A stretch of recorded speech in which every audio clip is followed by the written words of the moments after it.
Good evening and welcome to Abhipedia powered by Abhimanyu IAS. मेरा नाम है निहारिका वालिया और मैं आपके साथ में हूँ for SEBI grade A 2020 commerce and accountancy के पार्ट के लिए। और आज हम डिस्कस करने वाले हैं कैश फ्लो स्टेटमेंट का सेकेंड पार्ट, मतलब इनडायरेक्ट मेथड। हमारा सेबी ग्रेड ए ऑफिसर 2020 की all India test series launch हो चुकी है। सो आप इसके बारे में रिव्यू कर सकते हैं हमारी वेबसाइट पर जाकर। इसमें कंप्लीट रिवीजन रहेगी आपके सिलेबस की थ्रू द टेस्ट सीरीज, जिसमें ओवरऑल 20 टेस्ट रहेंगे, जहां पर 12 आपके सब्जेक्ट वाइज टेस्ट हैं और 8 आपके कंप्लीट मॉक टेस्ट हैं। This covers both paper 1 as well as paper 2। अभी जो आपका फर्स्ट टेस्ट है that is going to be free, तो स्पेशल लॉकडाउन डिस्काउंट भी आपके पास अवेलेबल रहेगा। So all you need to do is आप हमारी वेबसाइट पर जाएं और इसको रिव्यू करें। सो चलिए अब बात करते हैं हमारी क्वेश्चंस की। हमारे पास आज का पर्टिकुलर टॉपिक रहने वाला है सेबी ग्रेड ए के अंदर हमारे पास कैश फ्लो स्टेटमेंट का टॉपिक था।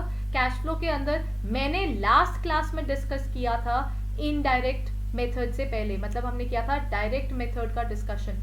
डायरेक्ट मेथड डिस्कस करता था आपकी operating activities, investing as well as financing, लेकिन वो ऑपरेटिंग के अंदर थोड़े डिफरेंट वे से देखता था। दोनों में जो बेसिक डिफरेंस अगर आपको मिलेगा वो इनकी ऑपरेटिंग एक्टिविटीज को देखने पर ही मिलेगा।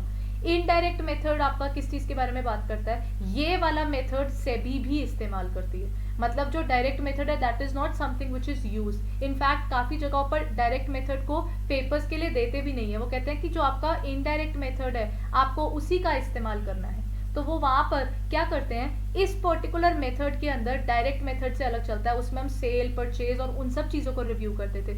यहाँ पर हम उन्हें रिव्यू नहीं करते हैं। यहाँ पर हम रिव्यू करते हैं हमारे नेट प्रॉफिट को। हम शुरुआत करते हैं हमारे प्रॉफिट से। तो किस तरीके से हम शुरुआत करते हैं, चलिए देखते हैं। सबसे पहले हम क्या करते हैं, हमारा नेट प्रॉफिट नोट कर लेते हैं कि ये हमारी कंपनी का नेट प्रॉफिट है। अब वहां पर क्या होगा, हमारे पास जो भी डेप्रीसिएशन हुई थी, जो भी चीजें, इसे हम कहते हैं नॉन कैश एक्सपेंसेस। अब हम ये नॉन कैश एक्सपेंसेस क्या कह रहे हैं, हमारे पहले बिजनेस का पूरा प्रॉफिट नोट हो जाता है। बट प्रॉब्लम ये है कैश फ्लो स्टेटमेंट तो सिर्फ कैश की बात कर रही है, तो हमें हमारे प्रॉफिट के हिस्से के अंदर उतना हिस्सा उठाना होगा जो कि कैश से डील करता है, सिर्फ और सिर्फ कैश से। तो वो कहते हैं जो भी खर्चे हुए लेकिन वो नॉन कैश वाले, मतलब उसमें कोई भी पैसा आया गया नहीं होगा, वो आप नोट ना करें। उनमें से कौन कौन से हैं? For example depreciation, reduction in the value of asset. मेरे पास ये पर्टिकुलर पेन है, मैं कब से यूज कर रही हूँ, उसकी वैल्यू कम हो गई है। अब उसकी वैल्यू कम हुई, उसमें मेरे पास एक पैसा थोड़ी गया है। अब मैं जिस घर में रह रही हूँ उसकी वैल्यू, अब क्या हो रहा है, वो घर पुराना तो हो ही रहा है। तो अगर वो पुराना होता जा रहा है तो मैं किसी को पैसे तो नहीं देती हूँ उसके लिए। तो ये आपके नॉन कैश एक्सपेंसेस कहलाते हैं। तो उनको आपने अपनी बुक्स में क्या किया हुआ था, माइनस। अब आप निकाल रहे हैं कैश का प्रॉफिट, तो कहते हैं आप ये खर्चा तो है नहीं, तो इसको वापस से प्लस करके इसका इंपैक्ट खत्म कर दो। अगली चीज आती है मिसलिनियस एक्सपेंसेस, जो आपके अलग कैपिटलाइज्ड एक्सपेंसेस होते हैं, जो आपके फॉर एग्जांपल प्रीलिमिनरी एक्सपेंसेस होते हैं, वो आपकी बैलेंस शीट में कहीं दिख रहे होते हैं कि जब हमने कंपनी बनाई थी हमारा 1,00,000 1,50,000 रुपए लग गया था, तो वो कहते हैं कि वो वाले एक्सपेंसेस को हम क्या कर देंगे, राइट ऑफ, क्योंकि हमारी बुक्स के अंदर वो दिख तो रहे थे लेकिन अब उन्हें हम खत्म कर देंगे। तो वहां पर हमारे पास बैलेंस शीट में जो हमारी जब नेट प्रॉफिट बन रहा था उसके अंदर से ये माइनस हुआ था। कहते हैं ये तो बिजनेस के अंदर कैश में तो कुछ गया ही नहीं है, तो प्लीज इसको माइनस मत करो, वापस से क्या कर दो, प्लस। फॉरेन एक्सचेंज की फ्लक्चुएशंस है, आप उसे भी क्या कर देंगे, एडजस्ट कर देंगे। अगला दिया हुआ है loss on sale of fixed assets. अब यहाँ पर क्या हो रहा है, अगर मेरे पास कोई एसेट था, मान लीजिए मेरे पास एक पर्टिकुलर एसेट था, अब वो एसेट जो था दैट कॉस्टेड मी ₹10,000।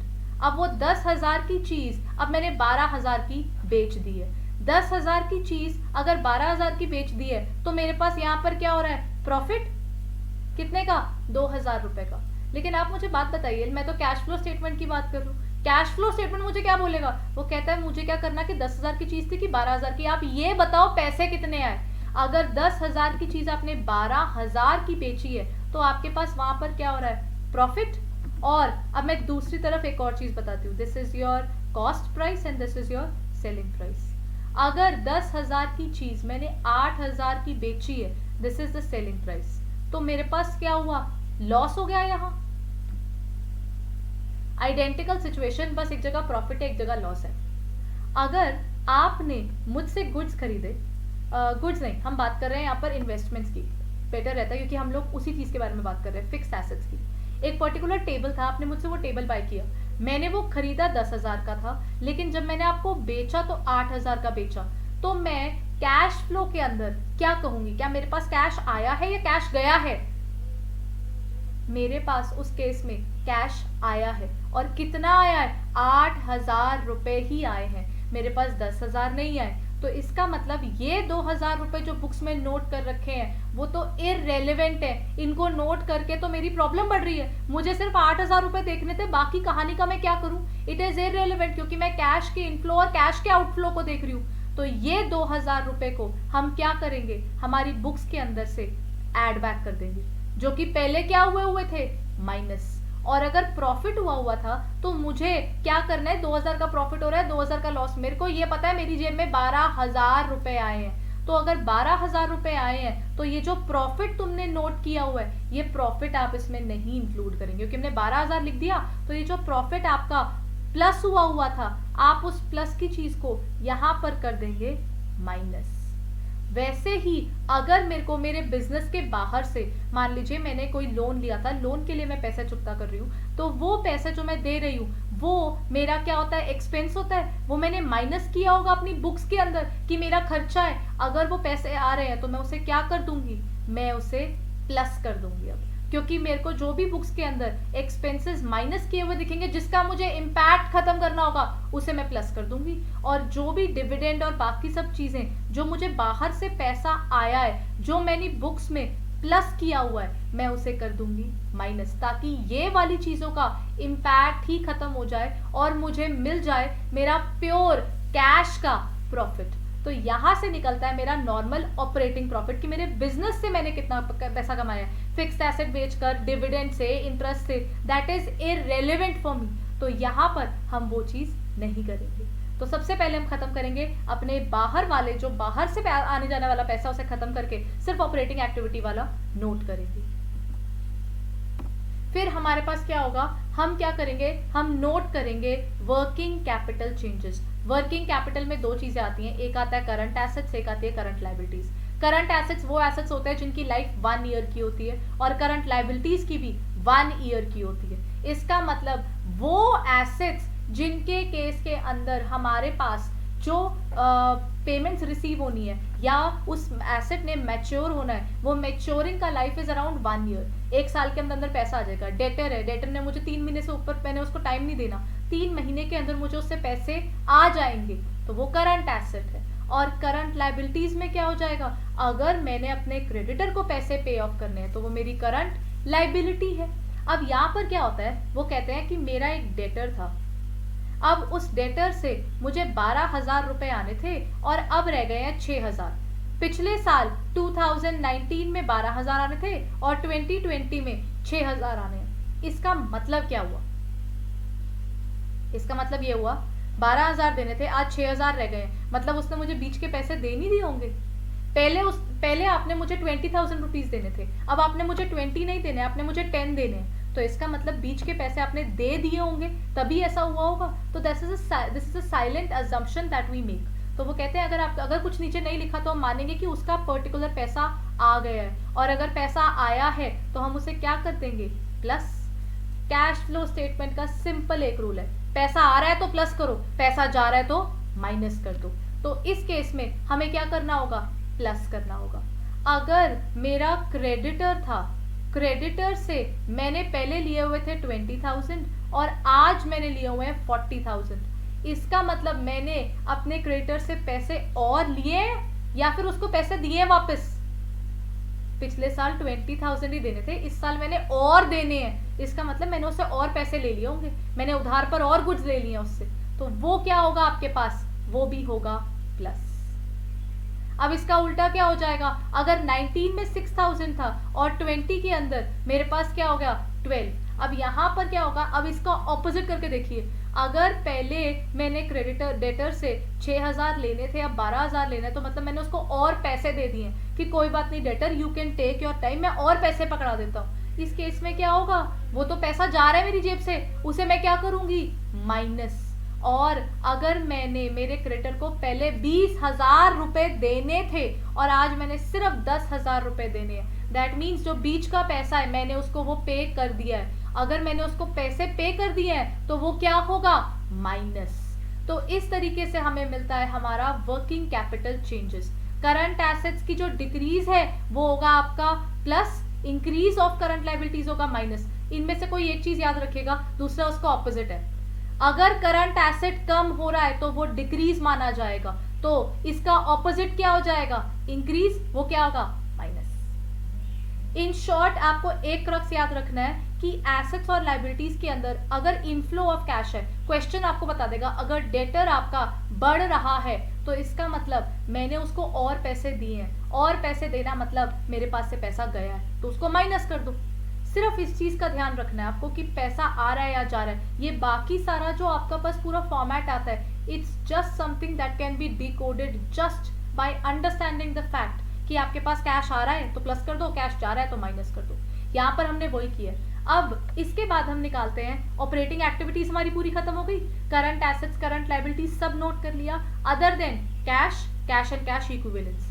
अगर अब पहले जो मैंने लिखा था वो था net profit before tax and extraordinary items, मतलब ना इसमें टैक्स इंक्लूडेड था, ना वो एक्टिविटीज जो मेरी नहीं होती है नॉर्मली, फॉर एग्जांपल आग लग जाना, इंश्योरेंस की कोई प्रॉब्लम्स आ जाना। अभी जैसे कोविड-19 हो गया, सबको अजीब से लॉसेस हो रहे हैं इस टाइम पर बिकॉज बिजनेस ठप पड़ा है, तो वहां पर जो प्रॉब्लम्स आ रही हैं, these are extraordinary items, these are not something that happen naturally और रेगुलरली।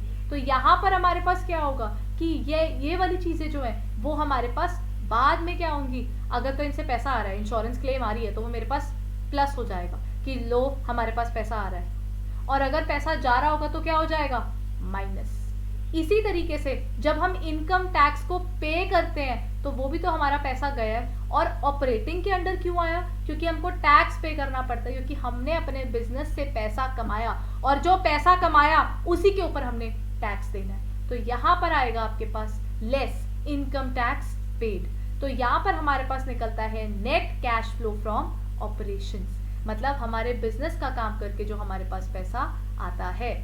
अब बात करते हैं cash flow from investing activities की। Cash flow from investing activities का मतलब क्या होता है, इन्वेस्टिंग एक्टिविटीज का मतलब होता है जो हमारे पास एसेट्स हैं, लॉन्ग टर्म एसेट्स जो हैं, जब हम उनकी सेल या परचेज करते हैं वो यहाँ है।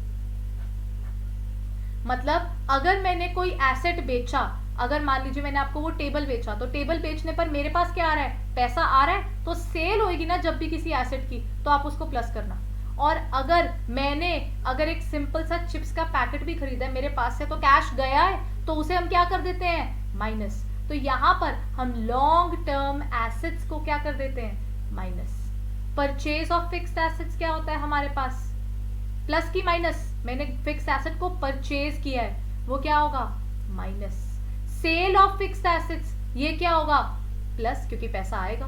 अब purchase of investments, acquisition of companies, अब ये दोनों चीजें हमारे पास पैसे, इसमें क्या हो रहा है, आ रहा है या जा रहा है, इसमें पैसा आ रहा है, तो इसे हम क्या करेंगे, प्लस।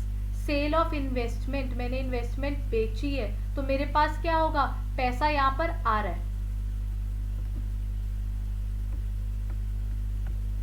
यहाँ पर क्या हुआ था, एक्विजिशन ऑफ कंपनीज की बात कर रही थी, अगर मैंने कंपनीज परचेज किए तो यहाँ पर हमारे पास या परचेज ऑफ इन्वेस्टमेंट किए, मेरे पास से कैश गया होगा। देन इंटरेस्ट रिसीव्ड, जो मैंने बिजनेस के बाहर से पैसा कमाया, क्योंकि ऑब्वियसली बात है मैंने ये पैसा बिजनेस में तो नहीं लगाया होगा, कई बार ये जो इन्वेस्टमेंट्स एंड ऑल होती है मैं कहीं पैसा बाहर लगाती हूँ, जो पैसा मैंने अपने बिजनेस के बाहर लगाया है तो वहां से अगर मुझे कुछ पैसा आए तो वो इंटरेस्ट क्या हो रहा है, रिसीव हो रहा है। और अगर कोई पैसा मुझे शेयर्स के अंदर, पैसा मैंने किसी और कंपनी के शेयर बाय किए और वहां से मुझे उनके जो प्रॉफिट्स हैं उसका एक हिस्सा आता है जिसे हम बोल देते हैं डिविडेंड, तो वो डिविडेंड आया तो हम उसे भी क्या करेंगे, प्लस। तो ये आता है हमारा नेट कैश यूज्ड और net cash flow in investing activities. Overall जो चीजें आई हैं उन्हें प्लस कर दो, जो चीज गई है उसे माइनस कर दो, तो आपके पास आ जाएगा इन्वेस्टिंग एक्टिविटीज से आपके पास कितना पैसा आया या फिर गया है। अगला आ जाता है आपके पास net cash flow from financing activities. Financing activities का मतलब होता है आपके पास जो भी लाइबिलिटीज हैं, पहली चीज आपके पास लॉन्ग टर्म लाइबिलिटीज जितनी भी होंगी वो इसमें कवर हो जाती है, मतलब आपके शेयर कैपिटल से लेकर आपके पास जो लॉन्ग टर्म लोन्स है वो यहाँ है। इसके अलावा शॉर्ट टर्म बोरोविंग्स भी यहाँ है, अगर आपने छोटे मोटे लोन्स लिए हुए हैं वो भी यहाँ कवर हो जाते हैं। अब वो कहते हैं proceeds from issue of share capital. Share capital का मतलब होता है जो लोगों ने आपकी कंपनी के शेयर्स में पैसा लगाया। अगर लोग हमारे शेयर में पैसा लगा रहे हैं तो हम उसे क्या करेंगे, प्लस। अगर किसी ने हमारे पास, अब मैंने कोई लॉन्ग टर्म लोन लिया है लोगों से, तो लोग अगर मुझे लोन दे रहे हैं तो मेरे पास पैसा आ रहा है कि जा रहा है, मेरे पास पैसा उस केस में भी आ रहा है, तो हम उसे क्या कर देंगे, plus. Repayment of financial lease liabilities, अगर मैंने कोई लॉन्ग टर्म लाइबिलिटीज को पे किया है तो हम उसे क्या कर देंगे, माइनस। और डिविडेंड पेड, अब लोग भी तो मेरी कंपनी के शेयर में पैसा लगाते हैं, अगर लोग मेरे कंपनी के शेयर में पैसा लगा रहे हैं तो मुझे उनको डिविडेंड देना पड़ेगा, तो ये भी मेरी क्या हो जाती है, लाइबिलिटी, जो यहां से होती है माइनस। एक बार आपने ये तीनों निकाल लिए, इन्वेस्टिंग, ऑपरेटिंग और फाइनेंसिंग का, अगर मैं तीनों को नोट कर लेती हूँ, उसके बाद हम क्या करेंगे, वो कहते हैं पहले तो आप ऑपरेटिंग, इन्वेस्टिंग, फाइनेंसिंग, तीनों के अंदर जो भी आपका कैश का इनफ्लो आउटफ्लो हुआ है उन तीनों को लिख लो और इसका कर लो आप total, that is A plus B plus C. उसके बाद आप क्या करो, आप ओपनिंग बैलेंस ऑफ कैश, जो इस साल का कैश बैलेंस था वो लिख लो। उसके अंदर मान लीजिए मेरे पास इस साल पड़े थे 10 रुपीज, अब ये ऑपरेटिंग, इन्वेस्टिंग, फाइनेंसिंग से मैंने इस साल कमाए 20, तो मेरे पास क्लोजिंग में कितना चाहिए, 30 होना चाहिए। अब मैं चेक करूंगी क्या मेरा क्लोजिंग बैलेंस ये 30 रुपीज ही है, अगर तो है तो मतलब मेरा कैश फ्लो स्टेटमेंट बिल्कुल सही बना है, और अगर ये मैच नहीं कर रहा तो इसका मतलब मेरी कैश फ्लो स्टेटमेंट के अंदर कोई पर्टिकुलर कैश फ्लोज मिसिंग है। तो क्योंकि मैं यहाँ पर सिर्फ और सिर्फ कैश की बात कर रही होती हूँ, कैश और कैश इक्विवेलेंस की, तो जो कैश या कैश के जैसी चीजें हैं वो सब 10 के साथ में वो 10 रुपए पड़ी थी, लेकिन इस साल मेरे पास आया कितना, 20, तो मेरे पास ओवरऑल इस बार बुक्स में कितना होना चाहिए, 30। तो कैश फ्लो स्टेटमेंट आपको हेल्प करता है ये जानने के लिए कि आपकी ऑर्गेनाइजेशन के अंदर कैश की वैल्यू क्या पड़ी है और कितनी पड़ी है। चलिए अगला आता है, which of the following is not a limitation of cash flow statement. अब ये आया आपका पहला एमसीक्यू क्वेश्चन जिसमें मैं आपका थ्योरेटिकल पार्ट टेस्ट कर रही हूँ rather than the practical right now। अब वो कहते हैं इनमें से कौन सा ऐसा है जो कि लिमिटेशन नहीं है आपके कैश फ्लो स्टेटमेंट की। अब यहां पर वो क्या कहता है, इग्नोर्स नॉन कैश ट्रांजैक्शन। वो कहते हैं मुझे लगता है कि कैश फ्लो स्टेटमेंट की एक लिमिटेशन ये हो सकती है कि वो नॉन कैश चीजों को देखता ही नहीं है, वो तो हमने देखा भी, डेप्रिसिएशन पर इसने ध्यान ही नहीं दिया। इग्नोर्स द अक्रूवल कॉन्सेप्ट, ये अक्रूवल के पूरे कॉन्सेप्ट को ही नकार देता है। वो कहता है जो चीज कैश में आएगी सिर्फ वो नोट करना, दूसरों को नोट ही मत करना। तीसरा कहता है ये तो हिस्टोरिकल है जी नेचर में, ये जब कैश आया जब कैश गया उसी टाइम का कैश नोट कर रहा है, उसके अलावा कोई कैश नोट ही नहीं कर रहा, तो ये हिस्टोरिकल है नेचर के अंदर। और आखिरी हमारे पास आया नन ऑफ द अबव, क्या इनमें से कोई भी हमारा लिमिटेशन नहीं है कैश फ्लो स्टेटमेंट का। तो यहां पर आंसर क्या आएगा, इसका आंसर आएगा नन ऑफ द अबव। ये क्योंकि सारे के सारे ही इसके लिमिटेशन में काउंट होते हैं, क्योंकि मैंने क्वेश्चन पूछा था which of the following is not a limitation, इनमें से कौन सा इसकी लिमिटेशन नहीं है, ये सारी की सारी उसकी लिमिटेशंस में काउंट होती है। अगला क्वेश्चन हमारे पास आ जाता है, proceeds from the sale of investment. अगर मैंने इन्वेस्टमेंट को सेल किया है तो उस केस में क्या होगा, in case of a financial enterprise are. जब एक फाइनेंशियल एंटरप्राइज कौन सी होती है, जिनका काम है इन्वेस्टमेंट्स को बेचना खरीदना, शेयर मार्केट में जो डील करती हैं, ब्रोकर्स वगैरह जो आपको हेल्प करते हैं, अब वो आपको लोन्स देने में दिलवाने में हेल्प कर रहे हैं, आपके डेरिवेटिव्स, स्टॉक्स जो आप बाय करना चाहते हैं वो ये सब चीजों में डील करते हैं। तो वो कहते हैं जब ये लोग कोई इन्वेस्टमेंट बेचते हैं तो वो कौन सी एक्टिविटी में काउंट होगा, क्या वो उनका एसेट है तो इन्वेस्टिंग में जाएगा, क्या वो उनका रोजमर्रा का काम है तो ऑपरेटिंग में जाएगा, या फाइनेंसिंग में, या इनमें से कोई भी एक्टिविटी के अंदर ये फॉल नहीं करेगा। Proceeds from sale of investment मतलब मेरे पास कैश आ रहा है by selling those investments. By the term cash I don't mean only cash, it can be bank balance as well. इसका आंसर है ऑपरेटिंग एक्टिविटी, क्योंकि वो अगर आप और मैं, मेरी फर्नीचर की मार्केट है तो फर्नीचर वाले के लिए जो उसके पास फर्नीचर पड़ा है वो उसका गुड है. तो अगर कोई फाइनेंशियल एंटरप्राइज है तो उस फाइनेंशियल एंटरप्राइज के लिए ये पूरी चीज क्या है, it is one of their merchandise. इसका मतलब ये उसी चीज में डील करते हैं. दैट मीन्स ये इनका भी एक गुड होगा. तो इसीलिए अगर ये उनके बिजनेस रिलेटेड चीज है तो वो ऑपरेटिंग एक्टिविटी के अंदर कंसिडर किया जाएगा. तो इसका आंसर उनका मेन रेवेन्यू प्रोड्यूसिंग एक्टिविटी है ये, इसीलिए ऑपरेटिंग के अंडर ही आएगा.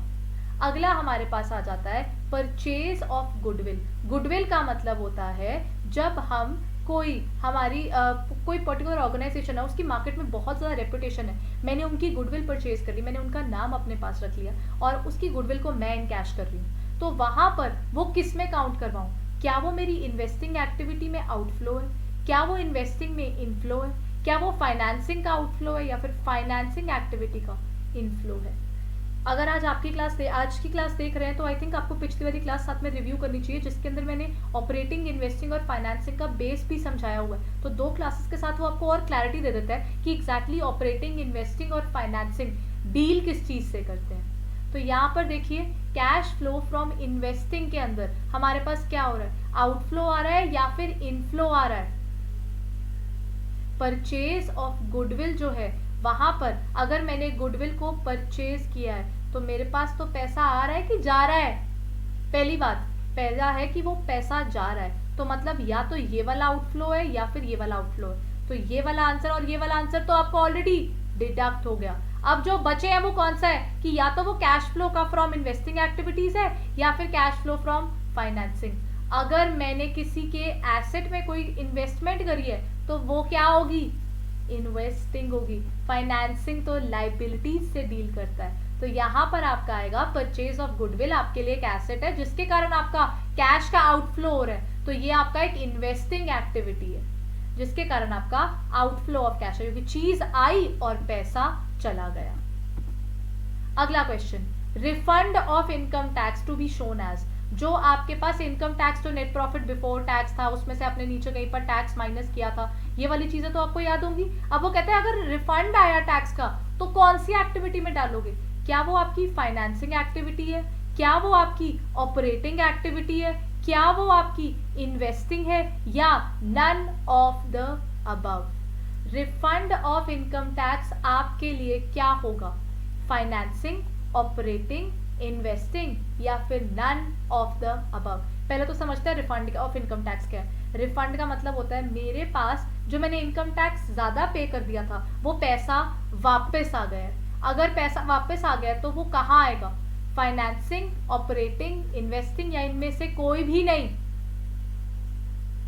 रिफंड ऑफ इनकम टैक्स वो मेरी ऑपरेटिंग एक्टिविटी है. मेरे को टैक्स क्यों पे करना पड़ता है? टैक्स इज पेड क्योंकि मैं बिजनेस में वर्क कर रही हूँ. तो अगर बिजनेस के काम की बात की जाए तो बिजनेस आपकी ऑपरेटिंग एक्टिविटी कहलाती है. तो इसीलिए रिफंड ऑफ इनकम टैक्स आपका इनफ्लो ऑफ कैश है which is recorded as operating activity. अगला question, which of the following transactions will result into flow of cash? कौन सी ऐसी ट्रांजैक्शन है जिसमें मेरे पास फ्लो ऑफ कैश होगा, मतलब कैश का इनफ्लो हो सकता है या फिर कैश का आउटफ्लो हो सकता है. अब ये क्वेश्चन थोड़ा सा देखने वाला है, ये कंसेप्ट बेस्ड क्वेश्चन है. कैश विड्रॉन फ्रॉम बैंक, मैंने बैंक से पैसा निकलवाया तो मेरे पास पैसा आया. डिपॉजिटेड कैश इनटू बैंक, मैंने बैंक में पैसा डलवा दिया 24,000. Sold marketable securities at ₹40,000 at par, मतलब 40,000 की चीज मैंने 40,000 की ही बेची है. मार्केटेबल सिक्योरिटीज होती क्या है, जो सिक्योरिटीज आप 3 महीने के अंदर अंदर आप बेच सकते हो और उसमें कोई खास नुकसान भी नहीं होता, कैश एंड कैश इक्विवेलेंस का ही पार्ट बन जाती है. आखिरी है, मैंने एक इन्वेस्टमेंट सेल की है 60,000 की और उससे मुझे गेन हुआ है 20,000 का. तो अब इसे आप कहां डालेंगे, इनमें से कौन से में आपके पास कैश आया है? इस केस में आंसर है डी। अब डी क्यों आया? अब यहाँ देखिए, अगर मैंने बैंक से पैसा विड्रॉ किया है, बैंक में पैसा डाला, मेरे वॉलेट में पैसा पड़ा था, मैंने अपने वॉलेट से मेरे लॉकर में पैसे रख दिए, कोई फर्क पड़ा? बैंक और कैश भी तो यही है। अगर मेरे पास घर में पड़ा था या मेरे बैंक में पड़ा है, कैश तो उतना ही है। और अगर कैश मैंने बैंक से निकाल लिया तो कैश और बैंक दोनों के दोनों सेम चीजें हैं, they are cash and cash equivalence. Same thing goes with marketable securities. Marketable securities वो सिक्योरिटीज होती हैं जिनको अगर आप बेचते हैं, बेचने के बाद आपको कोई मेजर लॉस नहीं होगा, मतलब जितने की थी ऑलमोस्ट उसी के आसपास के पैसे मिल जाएंगे, तो वो आपका एक तरह का मार्केटेबल सिक्योरिटी है, जहां पर आपको कंसिडरेबल अमाउंट ऑफ लॉस नहीं दिखने वाला इन टर्म्स ऑफ सेल। तो वो कहते हैं कि इन केसेस के अंदर हमारे पास कैश का कोई इनफ्लो आउटफ्लो नहीं होता, बस कैश का रूप बदल जाता है। तो वो रूप बदलना is not inflow and outflow. लेकिन अगर मैंने इन्वेस्टमेंट सेल की तो इन्वेस्टमेंट सेल करके जो मेरे पास कैश आया, तो अगर मेरे पास कैश आ रहा है तो वो इनफ्लो हो गया। तो इनफ्लो क्या होगा? उन्हें चाहिए था कि जहां पर फ्लो ऑफ कैश हो रहा है, तो सिर्फ एक ही पॉइंट में था, वो था आपका D, that is sold investment worth ₹60,000 at a gain of 20,000। अगला question, which among the following helps in reconciling the opening cash balance. मतलब हमारे पास क्या कहता है कि ओपनिंग कैश और क्लोजिंग कैश को रिकंसाइल करने में हेल्प करता है एक पर्टिकुलर पीरियड के लिए। कैसे निकालता है? By considering the net increase और decrease in cash and cash equivalence. अब ये किस में होता है? क्या ये कैश फ्लो में होता है? क्या ये फंड फ्लो में होता है? कैश फ्लो और फंड फ्लो थोड़े से डिफरेंट है। जो फंड फ्लो है वो एक ब्रॉडर कॉन्सेप्ट है, वो ओवरऑल आपके पास जो फंड्स आते हैं उनको नोट करता है, जबकि कैश फ्लो सिर्फ कैश की मूवमेंट को देखता है। और तीसरा आपके पास दिया हुआ है वर्किंग कैपिटल मैनेजमेंट। इसके अंदर क्या होता है? CA और CL को लिया जाता है, मतलब करंट एसेट्स और करंट लायबिलिटीज को ही लिया जाता है। इनकी बेसिक कंसिडरेशन वो है, या इनमें से कोई भी नहीं। इसका आंसर क्या होगा? इसका आंसर बहुत इजी है, क्योंकि हम अभी पीछे इसका फॉर्मेट ही देखकर हटे हैं। जब ओपनिंग कैश बैलेंस दिया, ऑपरेटिंग, इन्वेस्टिंग, फाइनेंसिंग के अंदर जो भी आपकी वैल्यू आ रही हो उसको ऐड करो और रिकंसाइल करके देखो कि ओपनिंग और ड्यूरिंग द ईयर ऐड करने के बाद आपका क्लोजिंग वही बनता है या नहीं। और ये फॉर्मेट सिर्फ और सिर्फ कैश फ्लो स्टेटमेंट के अंदर है, तो इसका आंसर है ए। अगला question, bank overdraft is treated as. पहले समझते हैं ये बैंक ओवरड्राफ्ट है क्या। जो बड़ी बड़ी कंपनीज हैं, अब उनके केस में क्या होता है, कई कई बार उनके बैंक में पड़े होते हैं 25-30 हजार, बट उनको निकालने पड़ जाते हैं ज्यादा। मान लीजिए उसके पास बैंक में पड़े थे 25,000, बट उसे किसी पार्टी को पेमेंट करनी थी, तो वो पेमेंट करते हुए they made a cheque of 30,000। ये लोग अपना जो अकाउंट खुलवाते हैं उसका अकाउंट का नाम होता है करंट अकाउंट। तो वहां पर क्या हुआ, उसने पड़ा था 25 लेकिन बैंक से निकाल लिया 30,000। अगर बैंक से 30 निकाल लिया तो उनके पास बचा कितना? वो कहते हैं अब तो बैलेंस देना है बैंक को, मेरे पास पड़े 25 थे लेकिन बैंक से निकाले मैंने 30, तो जो 5,000 रुपए हैं वो कहाँ जाएंगे? वो कहते हैं वो 5,000 रुपए जो आपके हैं वो आप उसको कहाँ डाल लो, आप बैंक ओडी के तौर पर दिखा दो कि जिस वक्त आप अगली पेमेंट करोगे बैंक के अंदर, तो वो पहले आपका जो लोन बन गया है पहले वो उस लोन को खत्म करेगा और फिर अगली पेमेंट। इसमें प्लस माइनस कॉन्सेप्ट है। कैसे? पहले मैंने प्लस किए थे, मेरे पास जो बुक्स में पड़े थे वो थे 25 और नेगेटिव कितना था 30। अगर निकाल ज्यादा लिए तो आपकी वैल्यू क्या बन गई? -5। आज मेरा बैलेंस है -5 और अगर आज मैं बैंक में डालूं +10 तो वो क्या होगा? प्लस माइनस माइनस, तो मेरे बैंक में आज दिखेंगे 5,000। इन शॉर्ट बैंक ने पहले मुझे 5,000 रुपए का लोन दे दिया था और जब मैं पेमेंट करूंगी तो पहले वो मेरे लोन में एडजस्ट होगा और बचा हुआ पैसा मेरे बैंक बैलेंस में रिफ्लेक्ट होगा। तो वो कहते हैं ये जो बैंक ओवरड्राफ्ट है ये एग्जैक्टली आपके लिए क्या होगा? क्या ये कैश एंड कैश इक्विवेलेंट है? क्या ये आपकी ऑपरेटिंग एक्टिविटी है? क्या इन्वेस्टिंग एक्टिविटी है? क्या ये फाइनेंसिंग एक्टिविटी है? इनमें से कौन सी एक्टिविटी के अंदर ये काउंट होगा? एक चीज याद रखिएगा, जस्ट बिकॉज यहाँ पर कैश और बैंक की बहुत बात आ रही है, ऐसा नहीं हो सकता कि ये सिर्फ कैश और कैश इक्विवेलेंस के साथ में ही जोड़कर देखा जा सकता है। So that's a big hint that I am giving. इसका आंसर है फाइनेंसिंग एक्टिविटी। मैंने आपको बताया था आपके जो शॉर्ट टर्म लोन्स हैं और लॉन्ग टर्म लोन्स हैं वो सारे के सारे फाइनेंसिंग एक्टिविटी देखता है। जब आप लोन लेंगे तो उसमें आप प्लस करेंगे, और जब आप लोन की रीपेमेंट करेंगे तो उसे हम क्या करेंगे, माइनस। तो जो बैंक ओडी है वो भी आपका फाइनेंसिंग एक्टिविटी के अंदर जाता है। तो यहां पर वैल्यू आएगी आपकी फाइनेंसिंग एक्टिविटी। अगला question, issued bonus shares to the shareholder. होता क्या है, हमारी कंपनी के मान लीजिए 1 लाख शेयर्स थे, पहले 1 लाख रुपए के शेयर्स थे। हमारे जो शेयर होल्डर्स थे, हमने उन्हें बोला कि हम आपको आपकी शेयर के अकॉर्डिंग हर एक शेयर के बदले हम आपको एक शेयर देंगे। मान लीजिए 10,000 शेयर्स थे लोगों के पास, जिसका प्राइस था ₹10 ईच। अब मैं उनको हर शेयर के बदले एक नया शेयर दे रही हूँ। इसका मतलब सिचुएशन क्या दिख रही होगी, शेयर कैपिटल पिछले साल 1 लाख की थी और इस साल वो कितने की दिख रही है, 2 लाख की। अब वो कहते हैं, अगर आप ऐसे देखो तो पर्सन सोचेगा there is an issue of share, share issue हुआ है, पैसा आ रहा होगा। वो कह रहे हैं तो यहाँ पर क्या होगा, आप क्या कर रहे हो, क्या यहाँ पे कोई इनफ्लो ऑफ कैश हो रही है, क्या आउटफ्लो ऑफ कैश हो रही है, या कोई फ्लो ही नहीं हो रहा कैश का, या नन ऑफ द अबव। ये जो बोनस होता है that's a kind of free thing. That means हम कंपनी क्या करते हैं, हमारे पास बहुत सारे रिजर्व पड़े हैं। हमारे पास ऊपर लिखा होता है शेयर कैपिटल, नीचे लिखे होते हैं रिजर्व्स। हम क्या करते हैं, हमारे पास पहले पड़े थे 2 लाख के रिजर्व्स। हमने कहा इतने रिजर्व्स हमने करने क्या है, क्यों ना हम अपने शेयर होल्डर को खुश कर दें कि उसकी शेयर होल्डिंग बढ़ा रहे हैं। तो वो जो शेयर होल्डिंग बढ़ा रहे हैं तो वो यहाँ पर प्लस हो जाएगा और ये 1 लाख रुपए रह जाएगा।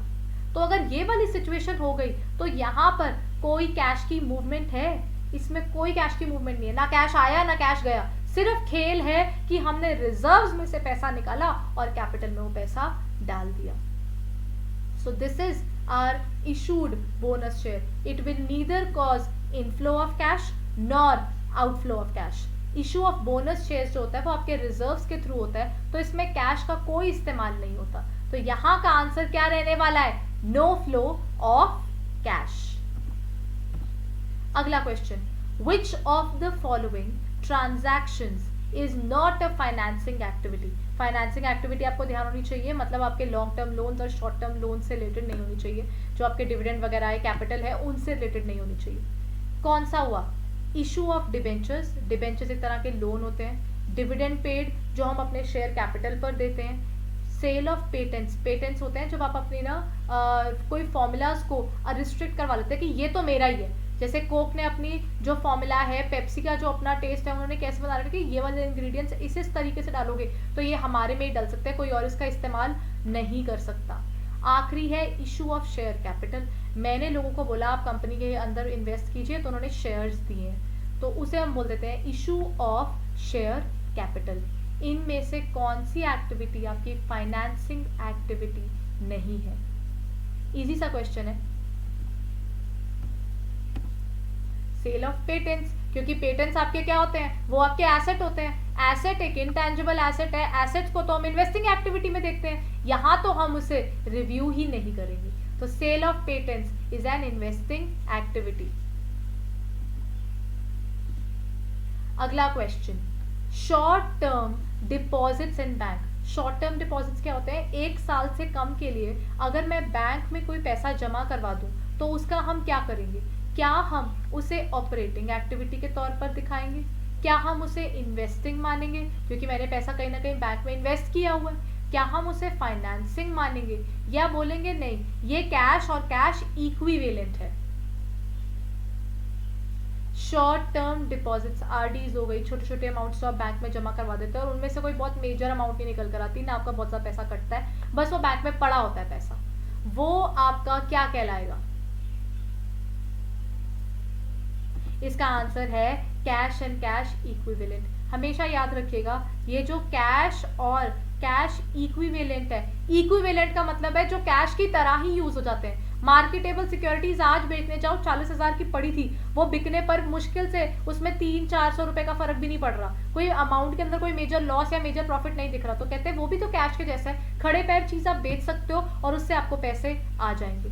सेम थिंग यहाँ पर होती है, अगर आपने कोई शॉर्ट टर्म डिपॉजिट करवाई है उससे पैसा निकालोगे तो कोई मेजर आपका ना तो पैसा डूबता है ना पैसा आने पे कोई बहुत मेजर पैसा आता है, तो वो कहते हैं ये बिल्कुल कैश और कैश इक्विवेलेंट कैश की तरह ही है, जब मर्जी वो पैसे निकालो और उसका इस्तेमाल कर लो, तो वो कहते हैं विदाउट एनी कंसिडरेबल लॉस ये अमाउंट आपकी यूटिलाइज हो जाती है।